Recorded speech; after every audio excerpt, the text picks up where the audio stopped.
Ah, aleluia. Graça e paz, povo de Deus. Todo mundo já participou do café. Ia convidar que eles já terminaram, né? Que se pudessem vir mais à frente aqui para nós começarmos esse tempo um tempo de louvor, um tempo de adoração. Quem já terminou, né? Olha, a correria foi grande agora, hein?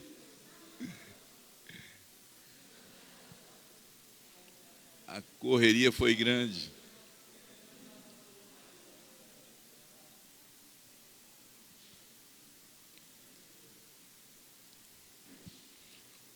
Aleluia.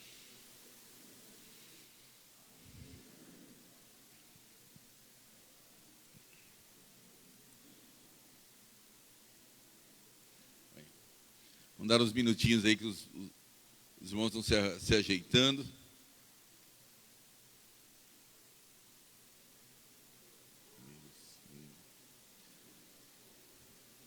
Eu não sei se eu vou me enganar com o número, mas é o terceiro café desse ano, né, pastor Cristiano?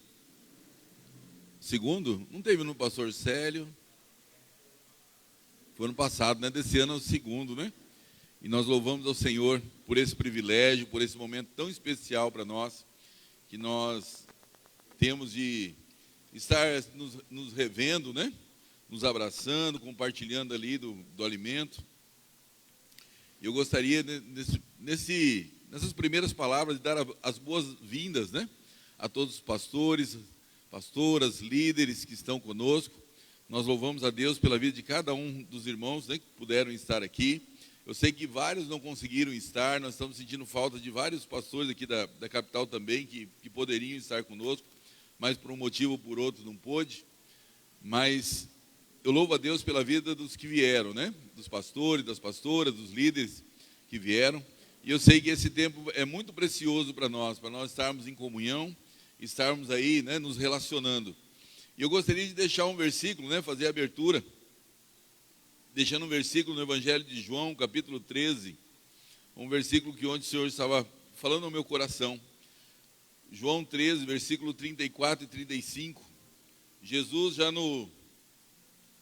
já um pouco antes, né,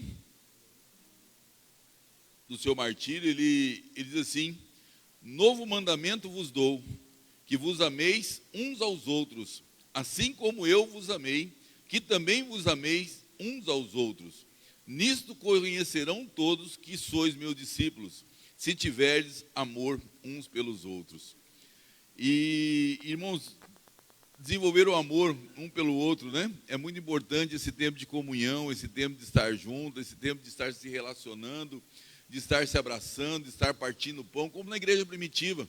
Os discípulos, né, os primeiros discípulos se reuniam para as orações, para o partir do pão, para a comunhão, tinham tudo em comum, e isso é muito importante para nós. E para a gente ter esse tempo, né, começar esse tempo de louvor, de adoração, esse momento especial de comunhão aqui, gostaria de convidar os amados, se puderem se colocar em pé.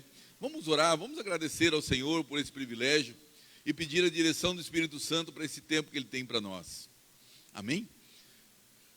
Pai querido, Deus Todo-Poderoso, nós te adoramos, Senhor, porque mais um dia o Senhor nos deu o fôlego de vida e o privilégio de estarmos aqui reunidos, ó Pai, como corpo de Cristo, para te adorar, para te bendizer, para te exaltar, mas principalmente também para estabelecer essa comunhão, esse amor pelos nossos irmãos, ó Pai. Que o Teu Espírito Santo tenha liberdade em nosso meio, de fazer a vontade do Senhor em nossas vidas. Que o Senhor venha abençoar o nosso dia, que o Senhor venha abençoar essa manhã, que o Senhor venha falar de forma poderosa ao nosso coração, Senhor. Senhor, que nós possamos estar com o coração aberto, Senhor. Pronto, Senhor, para te louvar, para te adorar, para te bendizer. E também termos esse tempo, Pai, de comunhão, de abraçar o irmão que está ao lado, Pai. Eu sei que nesse tempo de pandemia nós estamos aí distanciados, mas mesmo em espírito, Pai, nós queremos estar próximos, abraçados com os nossos irmãos, Senhor. Declarando, Senhor, o Teu amor, a Tua misericórdia, a Tua graça, a Tua unção, Pai, que é derramada sobre a Tua igreja. Espírito Santo de Deus, faz a obra em nossa vida hoje. Ministra, Senhor, de forma poderosa ao nosso coração. Dirija, Senhor, esse tempo de louvor. Dirija, Senhor, a ministração da palavra. Que nós possamos sair daqui, Pai, edificados, fortalecidos, porque o Senhor está no nosso meio. O Senhor se faz presente nesse lugar. E é por isso que nós te adoramos, te glorificamos, te bendizemos, te damos graça. E dizemos, seja bem-vindo, Espírito Santo de Deus. Fala de forma poderosa ao nosso coração. No nome de Jesus, Senhor, no nome de Jesus. E os amados digam amém. Glória a Deus. Dê uma salva de palmas para o Senhor Jesus, igreja. Amém. Graça e paz, irmãos. Vamos adorar o Senhor nesta manhã. Amém. Grande é o Senhor e muito digno de louvor. Na cidade do nosso Deus, seu santo monte, alegria de toda a terra.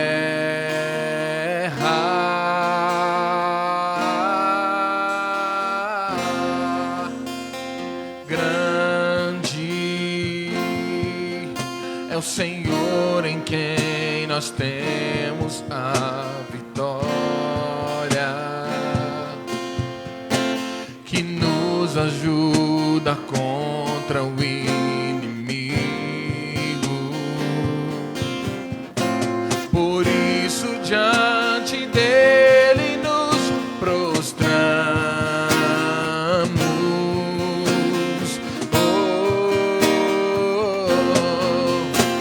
Queremos o teu nome engrandecer e agradecer-te por tua obra em nossas vidas. Confiamos em teu infinito amor, pois só tu és o Deus eterno sobre toda a terra e céu. Eu te convido a agradecer ao Senhor nessa manhã. Eu te convido a adorá-lo e a agradecer e engrandecer o seu santo nome por tudo aquilo que ele é. Grande é o nosso Deus, aleluia. Grande é o Senhor e muito digno. Oh, aleluia. Na cidade do nosso Deus, seu santo monte, alegria de toda a terra.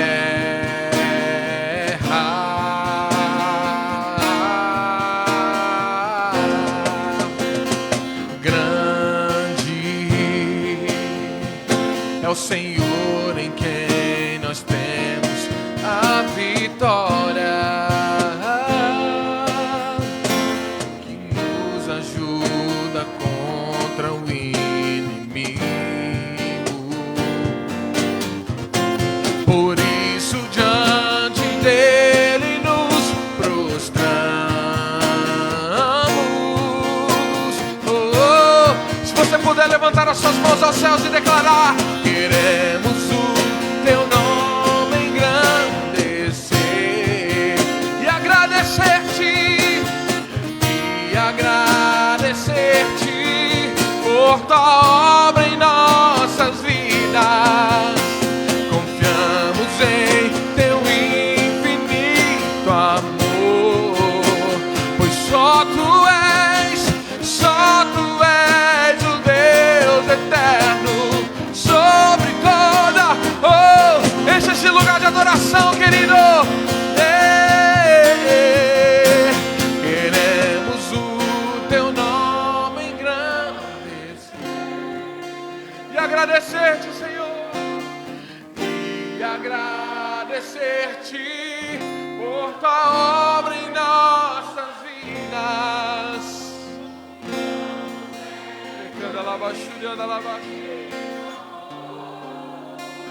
Oh, pois só tu és o Deus eterno sobre toda a terra e céu. Nós vamos cantar mais uma vez, querido, esse refrão dessa canção. Mas antes da gente cantar novamente, eu quero te dar 1 minuto aí para você agradecer ao Senhor pela obra dele na sua vida. Que você lembre de onde o Senhor te resgatou, aonde Ele te colocou hoje. Enquanto algumas pessoas talvez não acreditavam em você, enquanto talvez algumas pessoas não acreditavam no seu ministério, Deus sempre acreditou em você, Deus sempre acreditou em você. Ele nunca desistiu de você. Por isso você está aqui nesta manhã, querido. Oh Pai, nós te agradecemos pela tua obra nas nossas vidas, pelo teu poder transformador, pelo teu amor resgatador, Pai. Engrandecemos o teu santo nome, Jesus.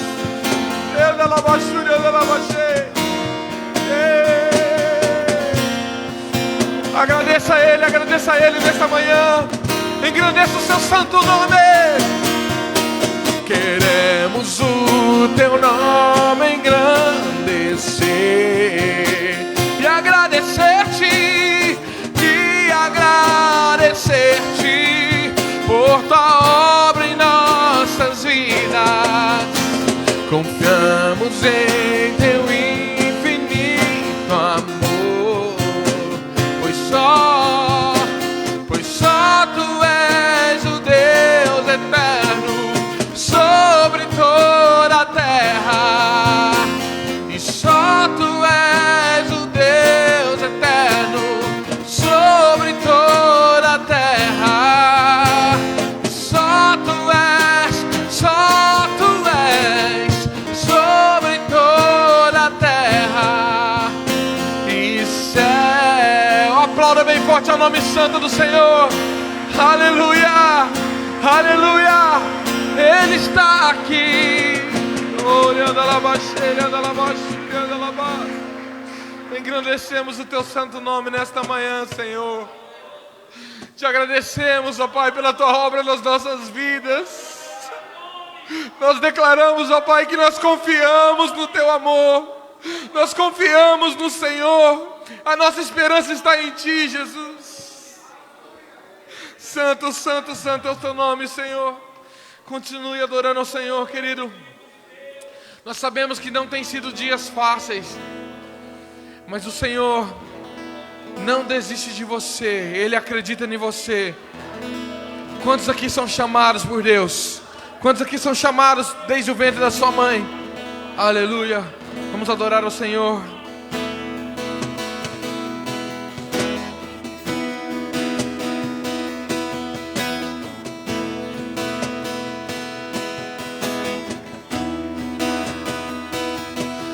Não vou parar, a estrada é muito longa, vou continuar.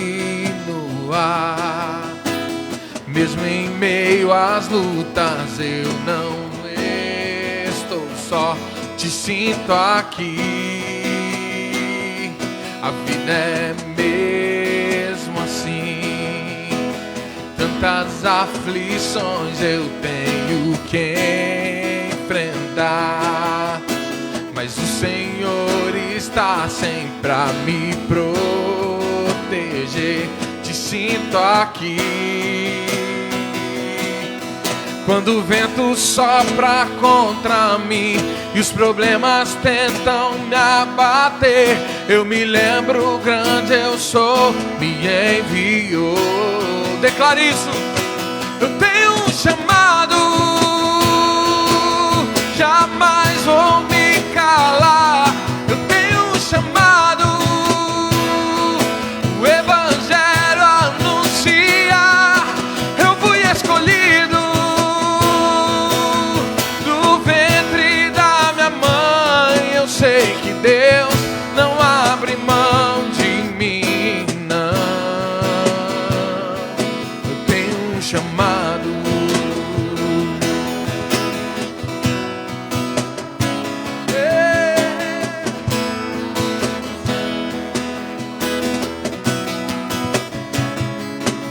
Não vou parar, a estrada é muito longa, vou continuar. Mesmo em meio às lutas, não estou só, te sinto aqui. A vida é mesmo assim, tantas aflições eu tenho que enfrentar, mas o Senhor está sempre a me proteger. Te sinto aqui. Quando o vento sopra contra mim e os problemas tentam me abater, eu me lembro o grande eu sou, me enviou. Eu tenho um chamado, jamais vou me calar. Eu tenho um chamado, o evangelho anunciar. Eu fui escolhido do ventre da minha mãe. Eu sei que Deus não abre mão de mim, não. Declare mais uma vez. Eu tenho um chamado, jamais vou me calar. Eu tenho um chamado, o evangelho anunciar. Eu fui escolhido do ventre da minha mãe. Eu sei que Deus não abre mão de mim, não. Eu sei que Deus não abre mão de mim, não.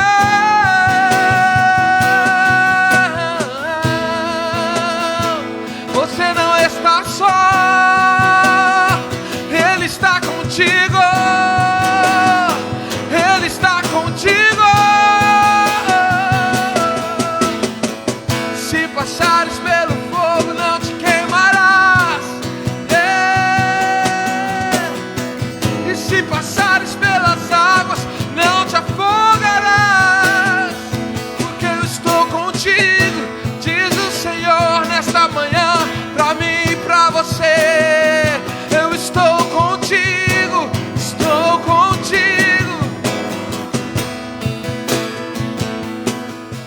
Quando o vento sopra contra mim e os problemas tentam me abater, eu me lembro grande eu sou, me enviou. Declare, eu tenho um chamado.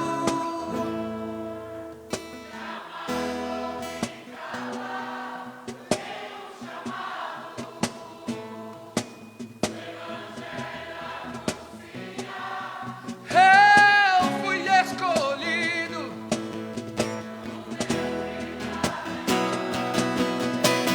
Deus não abre mão de mim, oh não. Eu tenho um chamado, jamais vou me calar. Eu tenho um chamado, o evangelho anunciar. Eu fui escolhido no ventre da minha mãe. Eu sei que Deus não abre mão de mim, não. Eu sei que Deus não abre mão de mim, não. Declare mais uma vez isso. Eu sei que Deus não abre mão de mim, não. Eu tenho um chamado.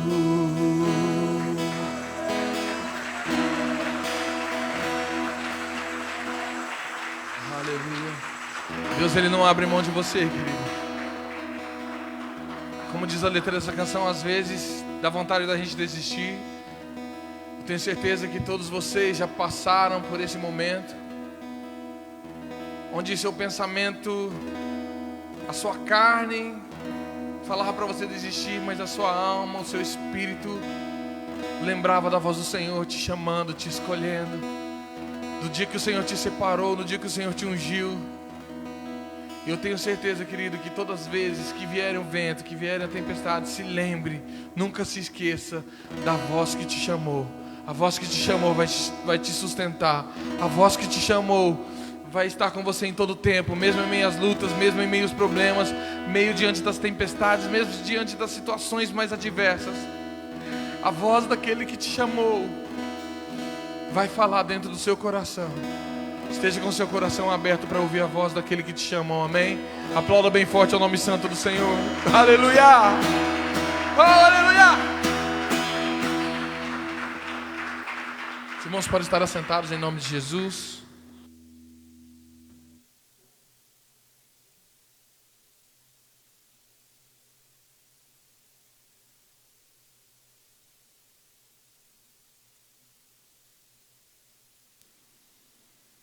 Glória a Deus, amém, irmãos? Como é bom estarmos aqui nessa manhã, adorando ao Senhor nesse tempo precioso na presença do Senhor. Nós vamos para a reflexão da palavra, mas os líderes e jovens, né? Eles vão estar saindo para uma reunião ali entre eles. Então você que é líder de jovem, você vai estar indo aqui ao lado, veja um diácono aqui que tem uma sala já preparada para vocês ali ao lado. Então os líderes e jovens podem estar saindo nesse momento, e os demais permaneçam aqui para a nossa reflexão nessa manhã preciosa. Eu quero olhar, irmãos, para um texto da palavra de Deus no primeiro livro dos Reis. Primeiro livro dos Reis, o capítulo de número 19. Capítulo 19, primeiro livro dos Reis. Eu vou ler uma versão, a Bíblia Mensagem. Eu vou estar lendo nesse texto, vai diferir um pouco da sua, mas é intencional a leitura nesse texto. Primeiro Reis, capítulo 19, sentados, mas com o coração reverente. Diz assim a palavra do Senhor: Acabe contou a Jezabel tudo o que Elias tinha feito, até mesmo o massacre dos profetas. Jezabel imediatamente enviou um mensageiro para ameaçar Elias, dizendo: os deuses vão castigar você por isso, vão me vingar de você. Juro que amanhã, a esta hora, você estará tão morto quanto aqueles profetas. Quando Elias percebeu a situação, fugiu para Berseba, no extremo sul de Judá. Deixou seu ajudante ali e caminhou mais um dia no deserto. Chegou até um zimbro, sentou-se à sombra e pediu para morrer. Basta, ó Eterno, leva a minha vida. Estou pronto para descer à sepultura com meus antepassados. Exausto, caiu no sono debaixo do zimbro. De repente, um anjo acordou e disse: levante-se e coma. Olhando em redor, para sua surpresa, deparou perto de sua cabeça com um pão assado sobre as brasas e um jarro de água, e ele comeu e voltou a dormir. O anjo do Eterno voltou, acordou e o disse: levante-se e coma um pouco mais. Você tem uma longa viagem pela frente. Ele se levantou, comeu, bebeu e partiu. Sustentado pela comida, caminhou 40 dias e 40 noites até chegar a Horebe, o monte de Deus. Chegando lá, entrou uma caverna e dormiu. A palavra do Eterno veio a ele: o que está fazendo aqui, Elias? Ele respondeu: tenho dedicado a minha vida inteiramente ao Senhor dos exércitos de anjos. O povo de Israel abandonou tua aliança, destruiu os lugares de tua adoração, matou os seus profetas. Sou o único que restou e agora estão querendo tirar a minha vida também. O Eterno disse: sai e fique no monte diante do Eterno. O Eterno passará ali. Um vento muito forte varreu o monte, partindo, esmigalhando as pedras diante do Eterno, mas o Eterno não estava no vento. Depois do vento veio um terremoto, mas o Eterno não estava no terremoto. Depois do terremoto veio o fogo, mas o Eterno não estava no fogo. Por fim, depois do fogo, uma brisa suave começou a soprar. Quando Elias sentiu a brisa, cobriu a cabeça com a capa, foi para a entrada da caverna e esperou ali. Uma voz suave perguntou. Então Elias, diga-me outra vez, o que você está fazendo aqui? Elias repetiu, tenho dedicado a minha vida inteiramente ao serviço do Eterno, o Senhor dos exércitos dos anjos, porque o povo de Israel abandonou a sua aliança, destruiu os lugares de adoração, matou os seus profetas, sou o único que restou, e agora estão querendo tirar a minha vida também. O Eterno disse, volte pelo caminho por onde veio, através do deserto até Damasco. Chegando lá, você deverá ungir Azael, rei sobre a Síria. Depois será a vez de ungir Jeú, filho de Nissim, rei sobre Israel. Por fim, você deverá ungir Eliseu, filho de Safate, de Abel-Meolá, para suceder você como profeta. Quem escapar de Azael, Jeú matará. Quem escapar de Jeú, Eliseu matará.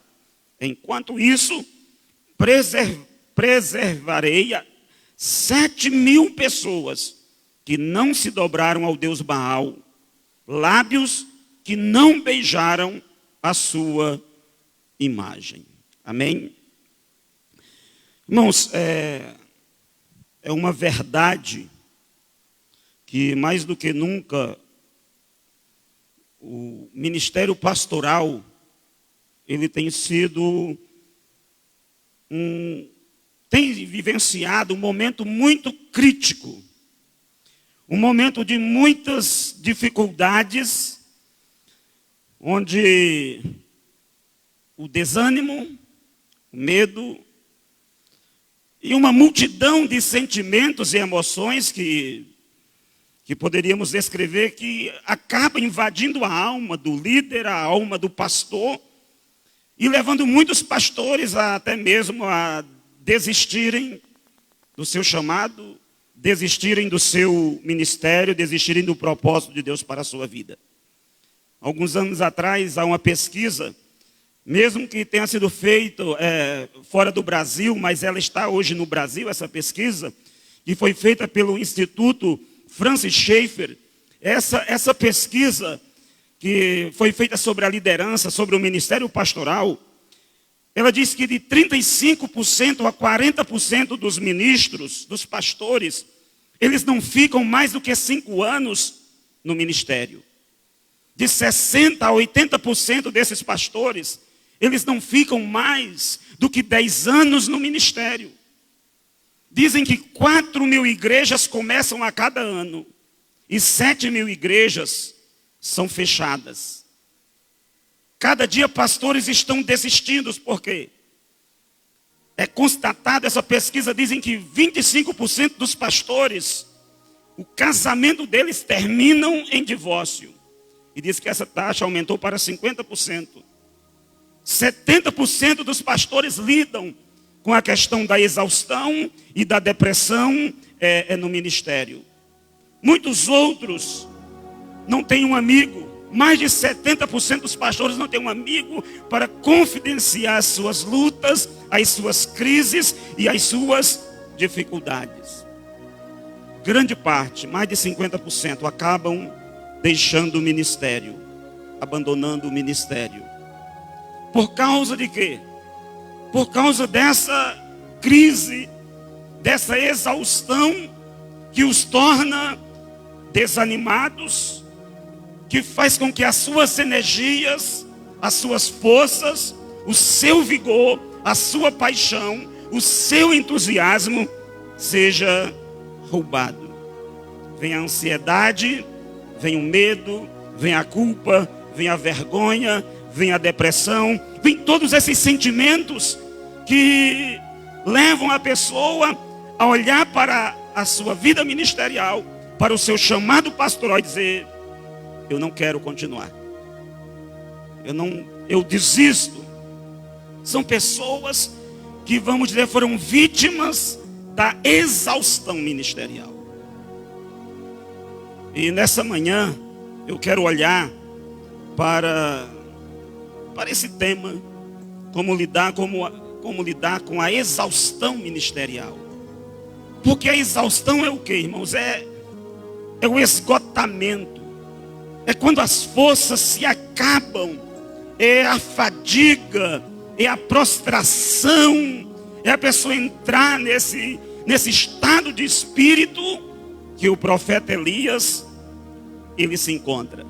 Elias é um dos grandes homens, dos grandes profetas da história de Israel, da história do povo de Deus, um homem que teve um ministério extraordinário, um homem que é modelo de oração, citado por Tiago, um homem que é citado por Jesus, um homem que teve uma vida extraordinária, mas que, no entanto, mesmo ele vivendo, tendo um ministério extraordinário, ele trilhou por esse caminho da exaustão ministerial. Para que nós venhamos entender um pouco sobre a vida de Elias, nós precisamos primeiro compreender o contexto no qual ele está inserido, no qual ele surge, no qual Deus o levanta. Quando você olha para o capítulo 16 do livro de 1 Reis, você vai perceber que o contexto político era o mais desesperador possível. Era um tempo caótico na política de Israel, de mortes, de intrigas, de confusão, uma decadência política. Mas o pior de tudo não era o contexto político. O pior de tudo era o contexto religioso dessa época. Por quê? Porque nós temos em Israel uma missionária do baalismo. Nós temos em Israel uma mulher chamada Jezabel, que havia casado com o rei Acabe.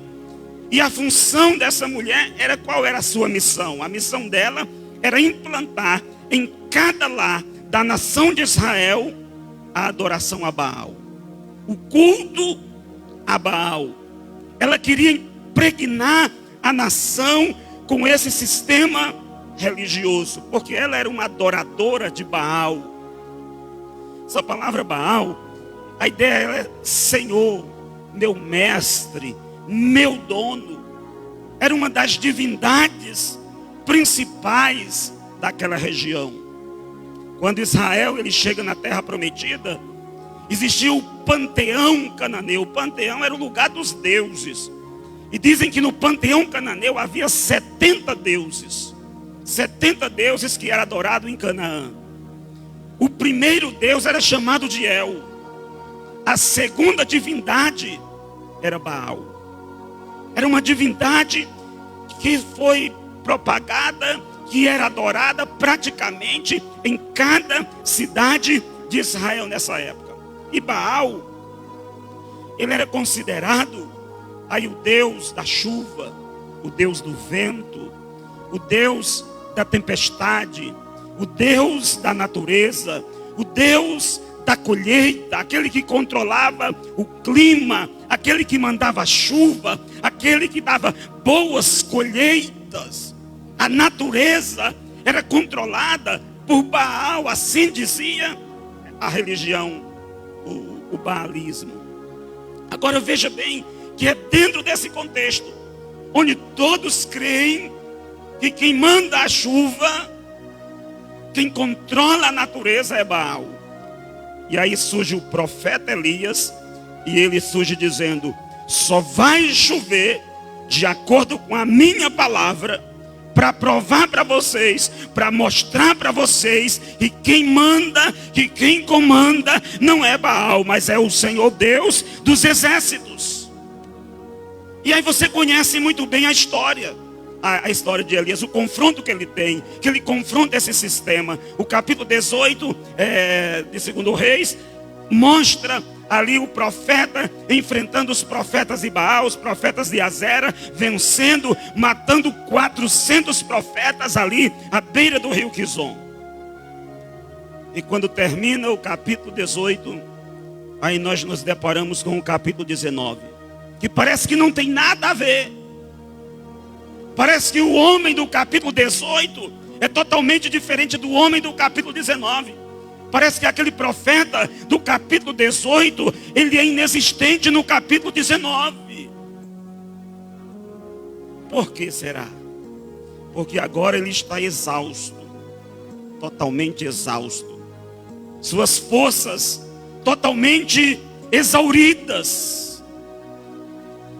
E aí, como que nos tornamos exaustos? O que nos torna exausto no ministério? O que tornou Elias um profeta extraordinário, um homem exausto? Primeiro, as demandas ministeriais. As demandas ministeriais foram a primeira razão para exaurir as forças de Elias. Porque o que você vê, o que vem anterior, o texto mostra que Elias ele vem de uma correria. Porque é 3 anos de seca, tem um pecado na nação, tem um desafio no Monte Carmelo, o confronto com os profetas de Baal. Ele pega aqueles 400 profetas, leva à beira ali do riacho, do rio Quizon, e mata-os, ele mesmo, a espada, aqueles profetas. Depois ele chega para Acabe, e ele diz: Acabe, prepare a sua carruagem, porque vai vir chuva. Prepare, porque a chuva se aproxima.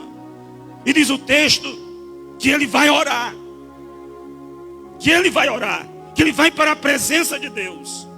E depois disso, ele chega para Acabe e diz: olha, a chuva está chegando. Diz que Acabe sobe na sua carruagem e vai em direção a Jezreel.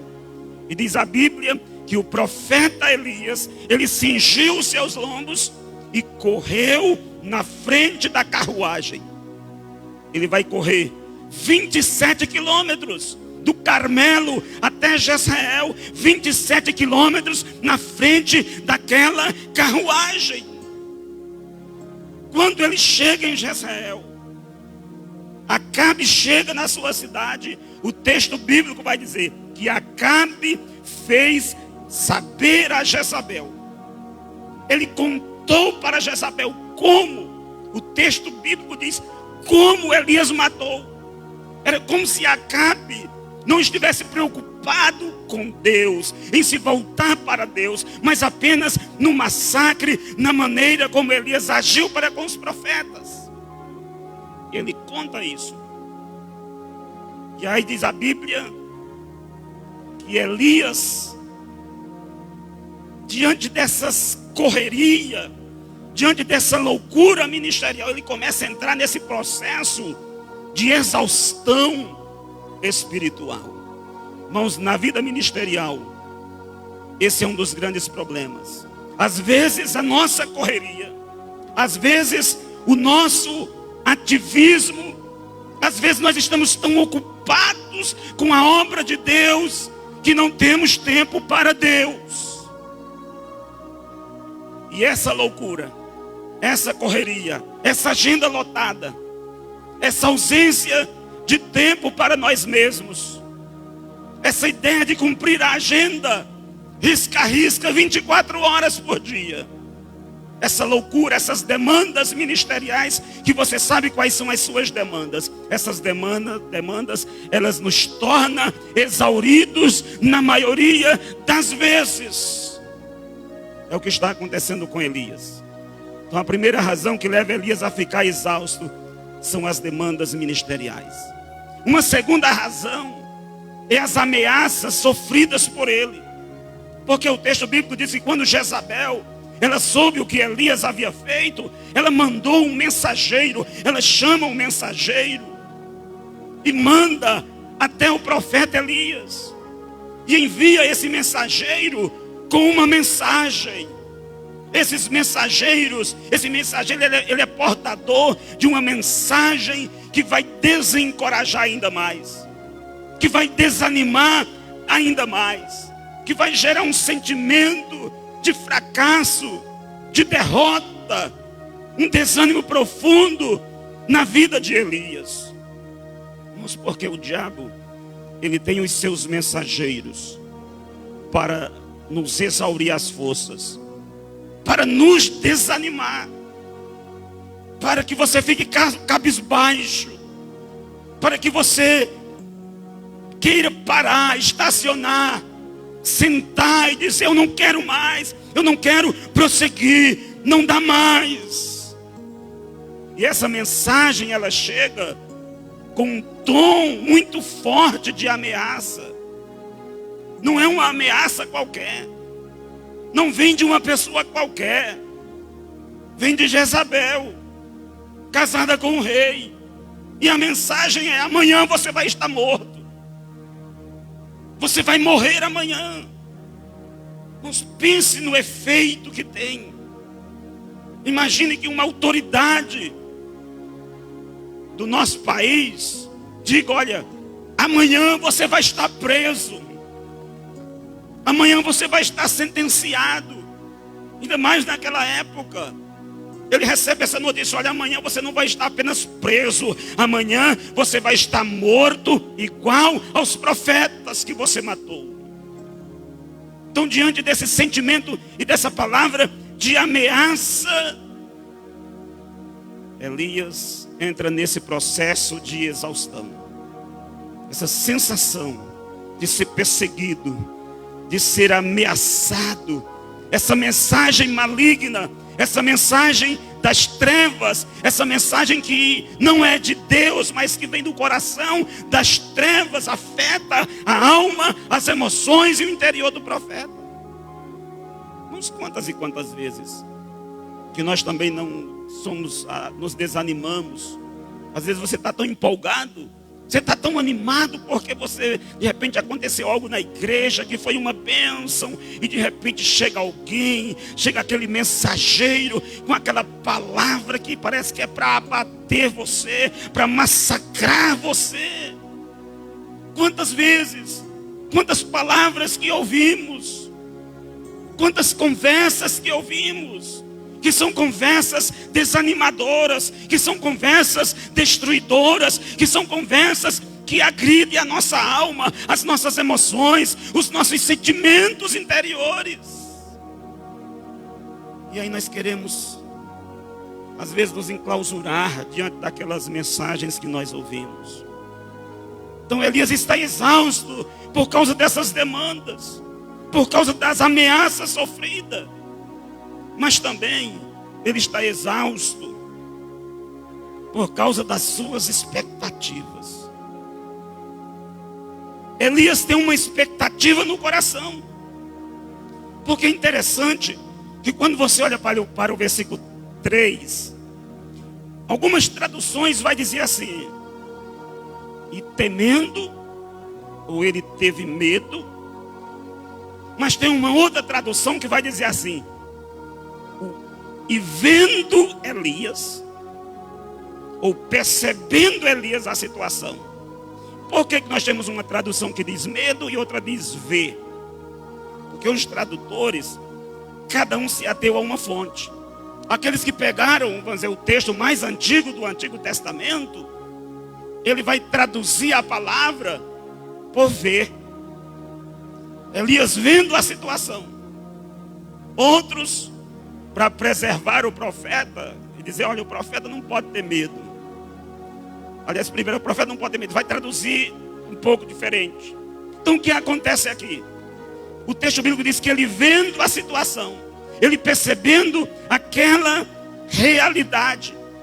Porque a palavra aqui para ver é a palavra olhar, perceber, considerar. Ele percebeu a situação. Ele viu aquela situação. O que será que ele viu? Ele não viu só as ameaças de Acabe, só as ameaças de Jezabel, mas ele viu que a nação continuava a mesma, que o povo continuava o mesmo, Acabe continuava o mesmo, Jezabel continuava pior. E ele diz: olha, esse povo não muda, essa nação não vai mudar, vai continuar a mesma situação. E por ele ter uma expectativa, e a sua expectativa não ser alcançada, não ser realizada, ele entra nesse processo de desapontamento, de exaustão. Porque ele percebe que os pecados da nação continuam o mesmo. Acabe continua perverso como era antes, mesmo vendo fogo cair do céu. Nós no ministério muitas das vezes, nós nos tornamos exaustos, desapontados, porque nós temos uma expectativa. Nós esperamos algo. E às vezes nós projetamos, idealizamos, e em meio às nossas idealizações, às nossas expectativas, nós percebemos que nada do que planejávamos aconteceu. Eu não sei se você já se sentiu assim, que você prega, e parece que aquela palavra não tem efeito nos corações. E você diz, será que vale a pena continuar pregando?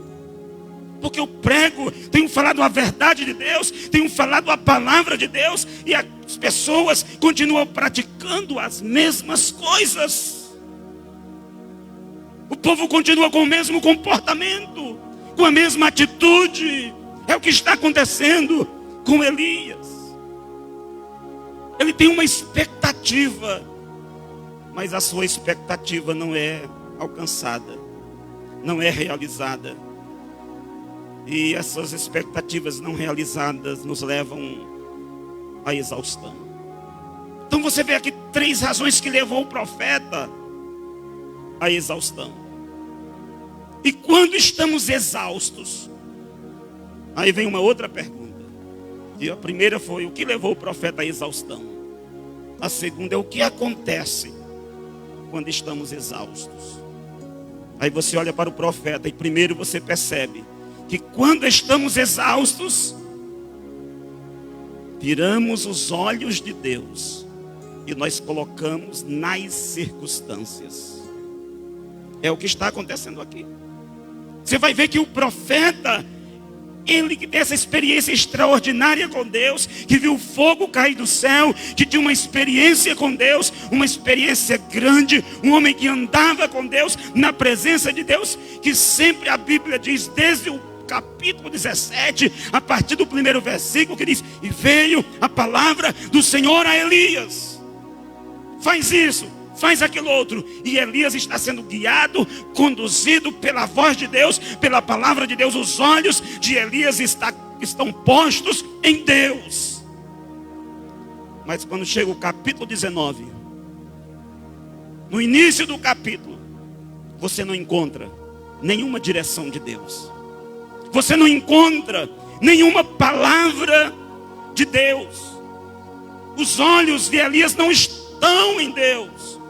O olhar dele não está na palavra de Deus. O olhar dele está onde? O olhar dele está na ameaça de Jezabel. O olhar dele está nas circunstâncias que estão em sua volta, nos problemas que estão do seu lado. É ali que está o olhar do profeta.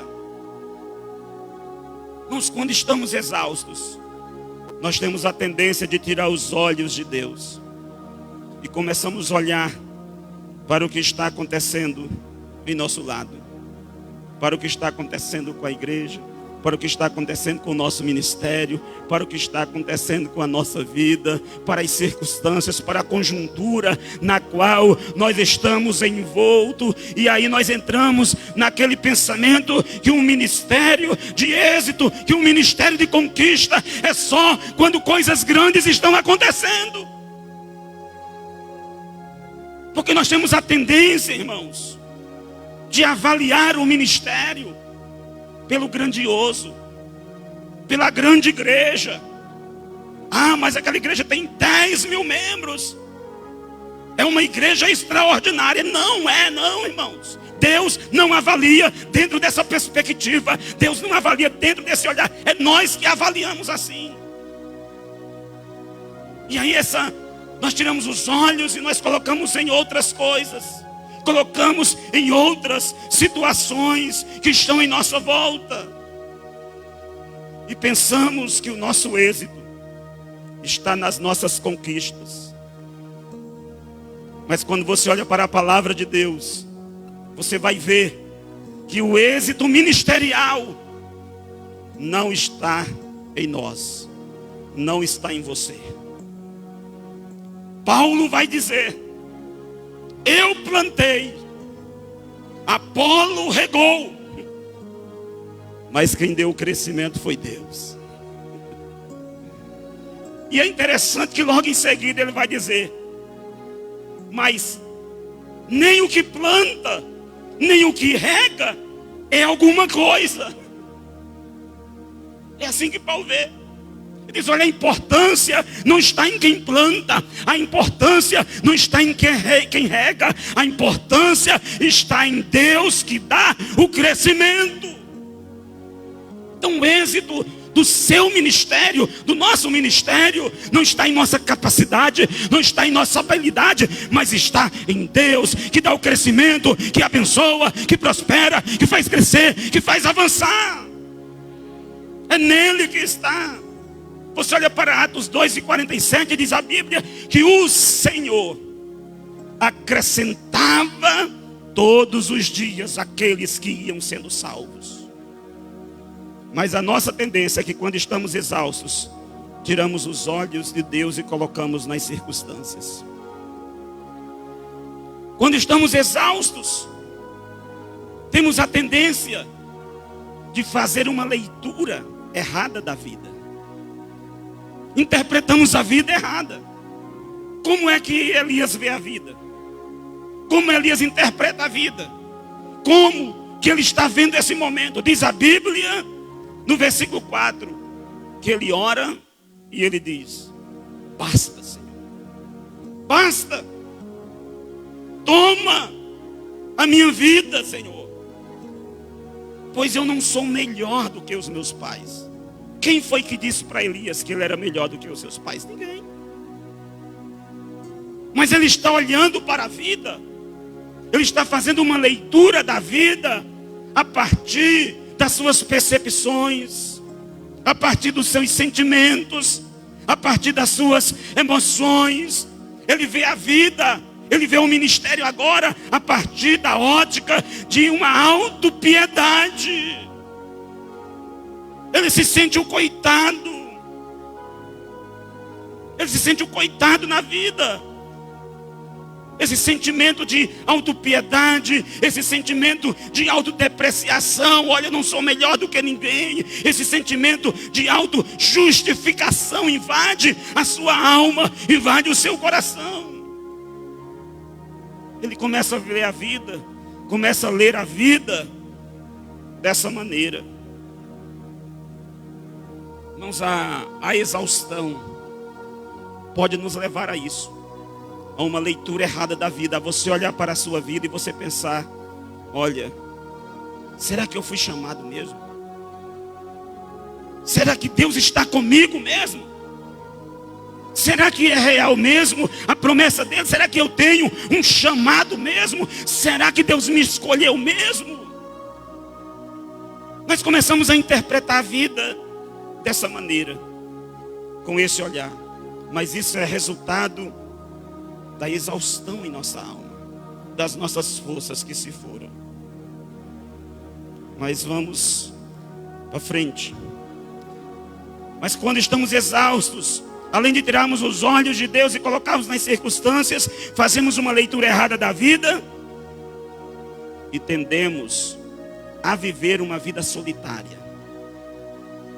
A solidão pode ser resultado da exaustão. O versículo 3 diz que o profeta deixou o seu moço. Chegando a Berseba, ele deixa o seu moço ali. Elias não quer o convívio social. Elias não quer estar junto de ninguém. Ele se isola em sua frustração, em sua decepção, em sua exaustão. Ele se entrega a esses sentimentos pobres da sua alma. E a solidão dele é tão grande que ele vai dizer 2 vezes: eu fiquei só. 2 vezes ele vai expressar a sua solidão. Ele diz: não tem mais ninguém. Esse sentimento de solidão que invade a alma dele. Mas é justamente nesse momento, quando Satanás, ele vem para tentar nos destruir, nos abater completamente. É quando nos sentimos sozinhos. E a exaustão pode nos tornar pessoas solitárias. Pode nos tornar pessoas solitárias. Aí você olha para um profeta que está vivendo toda essa realidade, que está exausto, que chegou a essa situação, e você pergunta, mas será que é possível sair de um estado de exaustão como esse? Será que é possível ser diferente? Como é que Deus vai tratar o profeta? Como que Deus vai lidar com um pastor exausto, com um líder exausto? Como Deus lidou com Elias? Primeiro, Deus tratou o profeta na sua dimensão física. Primeiro Deus tratou Elias na dimensão física, no seu corpo, no material, naquilo que é tangível, naquilo que é palpável. Diz a palavra que Elias deitou-se, Elias dormiu, levantou, comeu, bebeu, tornou a dormir, tornou a comer de novo. E você não vai ver em nenhum momento Deus chegando para ele e recriminando, e dizendo, por que você está dormindo? Por que você está descansando, Elias? Quantas almas em Israel? Quantas pessoas para você pregar o evangelho? Por que você não está orando, Elias? Por que você não está lendo a sua Bíblia? E agora, vamos dizer, é meio-dia, Elias, e você está dormindo? Não, Deus não falou isso. Simplesmente Deus sabia que o que Elias mais precisava naquele momento não era de oração. O que Elias mais precisava era dormir, era comer, era beber, era descansar, era ter um tempo para ele. Era isso que ele precisava. Irmãos, na jornada ministerial, na caminhada ministerial, às vezes para fugir, para tratar com a exaustão, às vezes nós pensamos que primeiro começa no espiritual, muitas das vezes.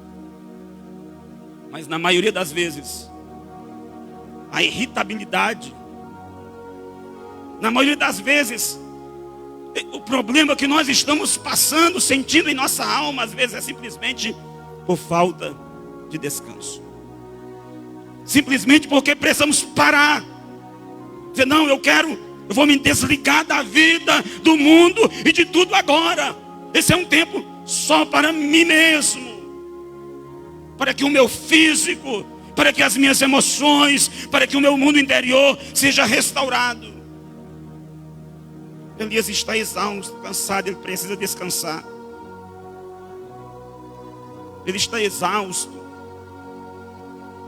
na caminhada no ministério. O ministério nos torna exaustos. E às vezes é o seu físico.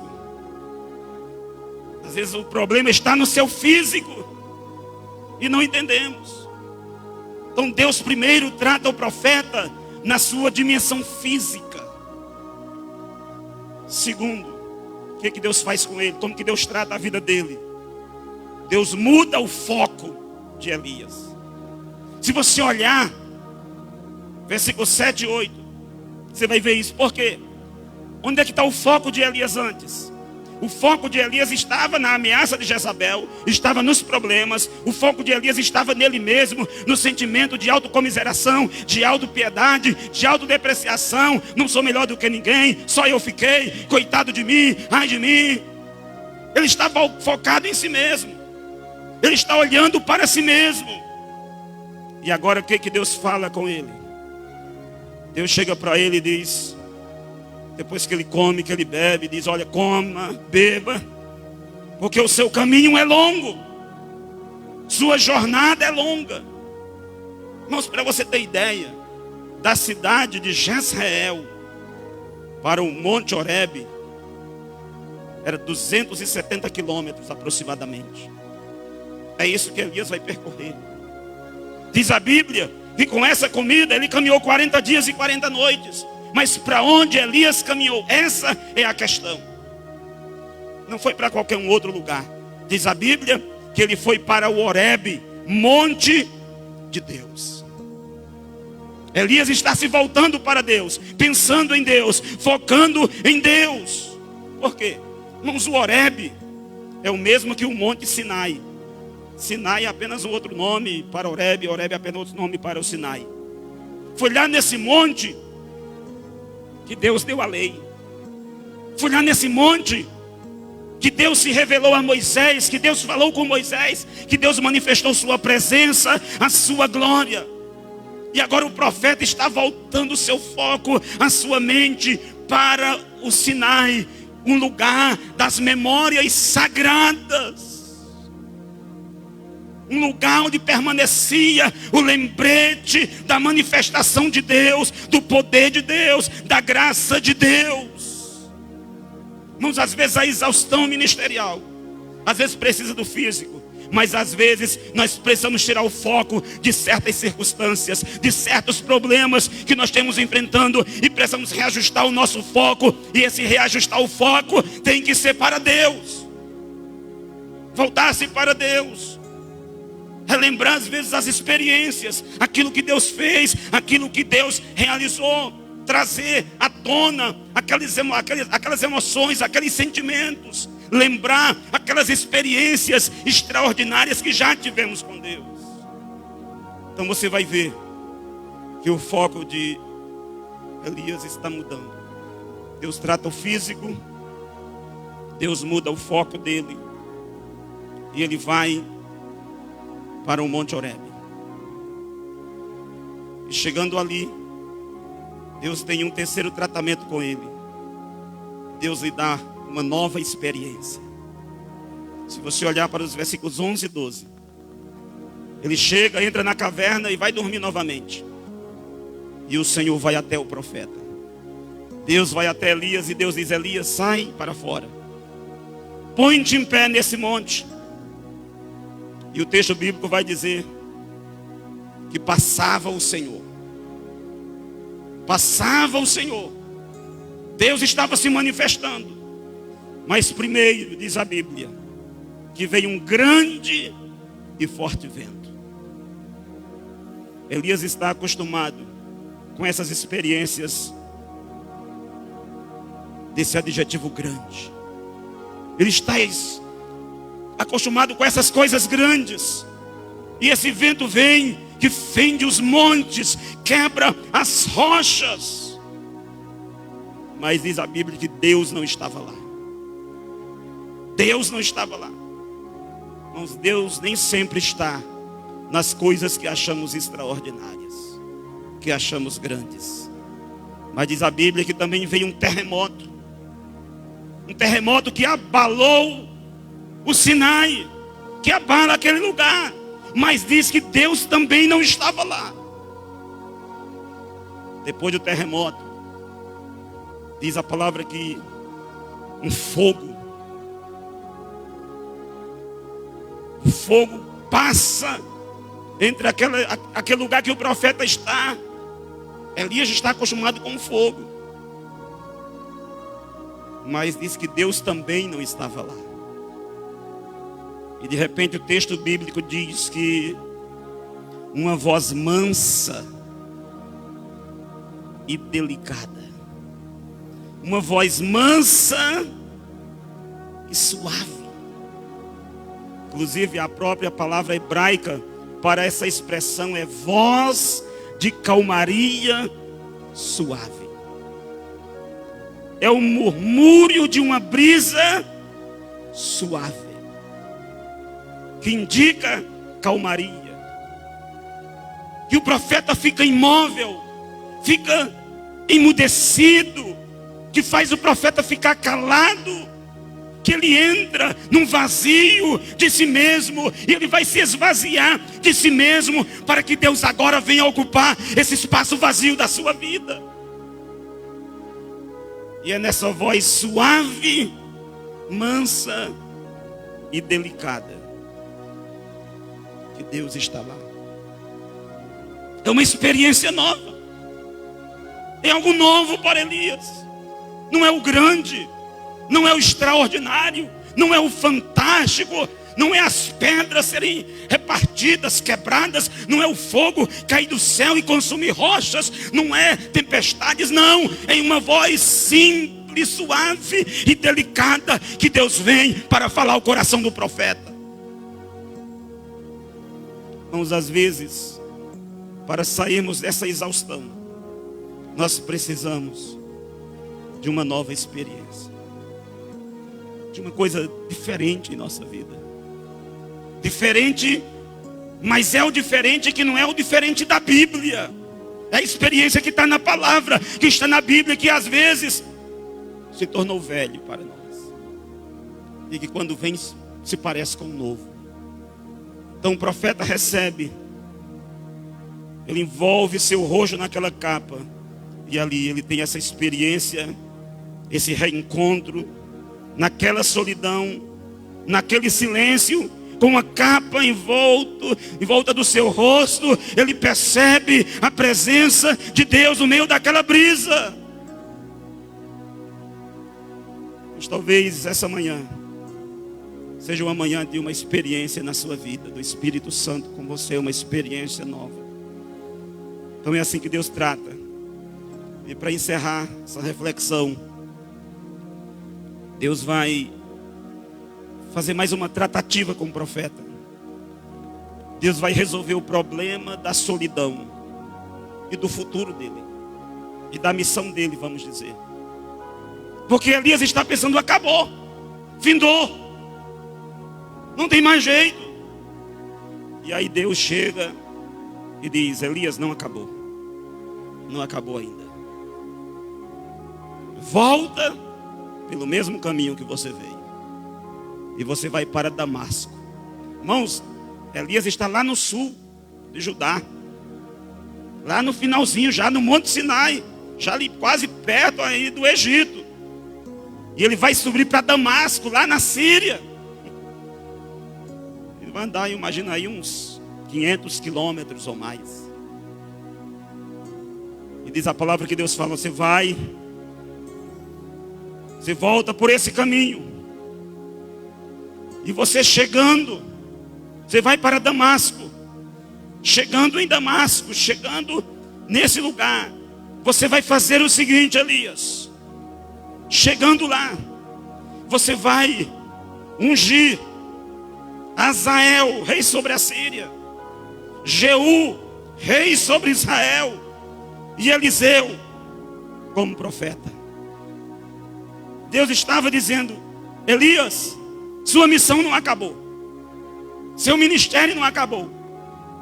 E Elias, eu estou tirando você da solidão. Eu estou chamando alguém, eu estou separando alguém para andar com você, para estar com você até o fim da sua trajetória, até o fim da sua caminhada. Então você percebe que Deus vem para mudar, para transformar a história. Essa história de exaustão, vamos dizer, essa história de escuridão, de emoções oscilantes, de um mundo interior, vamos dizer, totalmente em desequilíbrio. Mas Deus vem para colocar em ordem as coisas. Deus vem para restaurar o profeta e dizer: olha, eu tenho uma missão para você, eu tenho algo novo para você. Elias, você pensa que está sozinho, você pensa que é o único na terra. Não, Elias, tem mais 7.000, tem mais 7.000 que não se dobraram e que não beijaram a Baal, Elias. Então, irmãos, Deus, Ele não nos abandona. Não importa a sua crise, não importa onde você esteja, o tamanho da sua exaustão, do seu desânimo. Quantas vezes você tenha pensado em desanimar, em desistir, em olhar para trás e dizer: basta, Senhor. Elias disse: basta, Deus, basta. Basta com esse negócio de profeta, basta com isso. Não sou melhor do que ninguém. A única coisa que eu quero é morrer. Agora veja a grande ironia. Elias queria morrer e Deus queria levar Elias vivo para o céu. É assim que às vezes nós pensamos, nós olhamos para a nossa vida e a gente diz: olha, é isso que eu quero. E eu penso que Deus olha e diz: olha, mas você pensa tão pequeno. Você pensa tão pequeno. Eu estou pensando em algo muito maior. Muito maior para você, em algo extraordinário. E é interessante que você olha para Moisés lá. E Moisés queria entrar na terra. Era o sonho de Moisés entrar na terra. Era o sonho dele. Ao ponto que ele insistiu tanto com Deus que Deus disse: Moisés, para com isso, basta. Não toque mais nesse assunto.